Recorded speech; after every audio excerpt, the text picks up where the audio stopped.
င်္ဂလာပါဒီတင်ဆက်ပေးချင်တာကတော့ဂိတ်ဒီလိုကြိမ်ကြီးခဲ့ရတဲ့ဂျိုးကြလေးတို့အကြောင်းပဲဖြစ်ပါတယ်ဂျိုးကြလေးတို့ဟာဆိုရင်ဖြင့်အိမ်ခွင်းလည်းမနိုင်အဝေးခွင်းလည်းရှုံးဆိုတဲ့ကျမဆန်းချင်းကိုဂိတ်ကြီးတို့အခြေစုနဲ့ပိုင်ဆိုင်ခဲ့ပြီးကတော်နဲ့အသုံးလေးអော်နေရတာတော့အဖိုးမထိုက်တဲ့ဂျိုးမိုက်ဖန်အိုးဘာနှခါဖို့ပဲဖြစ်ပါတယ်မိုးမအိုဘာနှခါဖို့ဆိုင်မဆိုင်အဲ့ဒါဂိတ်ကြီးတို့ကလည်းပိတ်တီးတာချန်ပီယံလည်းအထာမထားဘူးထောင်ချက်ကပြောင်းတက်နေတာဂျိုးမိုက်တို့ကလည်းအဖိုးမထိုက်ပေမဲ့မိုးမငဆိုင်ဆိုပြီးခံပတ်တို့ရေချိုးစိတ်တို့လုပ်ချင်ပေမဲ့ဂိတ်ကြီးတို့ကကြိတ်ပြီးဆိုတဆုံးဆိုတော့လန်တော်မာတင်စိတ်သုံးပြီး3နှစ်နဲ့အမုံကိတ်ခံလိုက်ရတယ်ဆိုတာပါပဲကိုပါအဲ့ဒါကြောင့်ပြောတာပွဲပြီးခင်ဂိတ်ကြီးကိုလေမတိုက်ပြီးစေနဲ့ဆိုတာအခုသူပြန်တိုက်တော့ဝင်းညောင်းတွေဖြစ်ကုန်ပြီကိုပါရာသွင်းကိုလည်းချိတိုက်အောင်ထိတ်သီးတွေပဲပိတ်တီးထားတာအစင်တေဖြစ်လိုက်နှိဖြစ်လိုက်နဲ့တားပဲ့တဲ့ဖလားမဲ့တဲ့အတင်းဒုသနာတော့အပါဝင်နောင်တော့အာခန်တဲ့နိုဘူးအစားအာနွယ်တဲ့ညမလေးပါမချမ်းစားမဖြစ်သေးတဲ့စပားပါအဆုံးတီးထုတ်ပြီး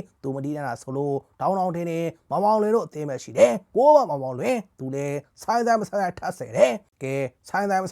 အကုန်ပတ်ဆဲပြီဆိုတော့ညာတော့ကပွဲစဉ်လေးကိုစားလိုက်ကြရအောင်ဂိတ်ကြီးတို့ကထုံးတာအတိုင်းအမုံကင်မဲ့4နှစ်3နှစ်နဲ့ပွဲထွက်လာပြီးဂျိုးကြတို့ကလည်းအယိုးပါအနှွားကန်ကျင်တော့ပုံစံတူတို့မိတ်တူတို့နဲ့လိုက်ထီတာကစားသမားတွေကတော့ဘသူပါကိုလို့မှုလို့ဆောင်းမိုးတွေလုပ်ပြီးပြောမနေတော့ပါဘူးကိုပါအလုံးနဲ့ခေါင်းတဲ့လူခေါင်းပါးတဲ့လူပန်းပြီးပွဲစားတဲ့ဆိုတာနဲ့ဂိတ်ကြီးတို့ကထရက်ဆက်တီတာဂျိုးကြတို့ဆိုအတောင်တော်မခတ်နိုင်ဘူးကိုပါကိုညာကအလွန်တရာလှပါတီးထုတ်တာတို့6မိနစ်နဲ့မြောက်ဖြစ်အရာတင်လားဆိုတော့ကိုဆိုတာခြေထောက်ပါလဲသွင်းလို့ရတယ်ဆိုပြီးဆက်စကိုဘာနဲ့တိုက်တွင်းသွားလဲမသိဘူး14မိနစ်မှတင်တကူနဲ့15မိနစ်တောင်မကျော်တော့ဘသူလွှမ်းလို့လွှမ်းမှမသိဘူးဒါပေမဲ့ဒုတိယပိုင်းမှာတော့ဂျိုးရတို့ကအယိုးမာတယ်ဆိုပြီး49နဲ့56နှစ်မှာဇာတ်လိုက်ပြန်တီးထုတ်သွားလို့ကမ်ဘတ်တို့ရေချိုးစိတ်တို့ဖြစ်ဖို့နီးစပ်ခဲ့ပေမဲ့မိုင်းတို့အပိုင်းထပ်ထူးသွားလို့တုံးနေဖြစ်ပြီးတဖုံဖုံနဲ့အချနာခဲ့တာကတော့အဖိုးမထိုက်တဲ့ဂျိုးမိုက်တို့ပဲဖြစ်ပါတယ်။ဟိုးမဂျိုးမိုက်လုံးနဲ့ပွဲစဉ်လေ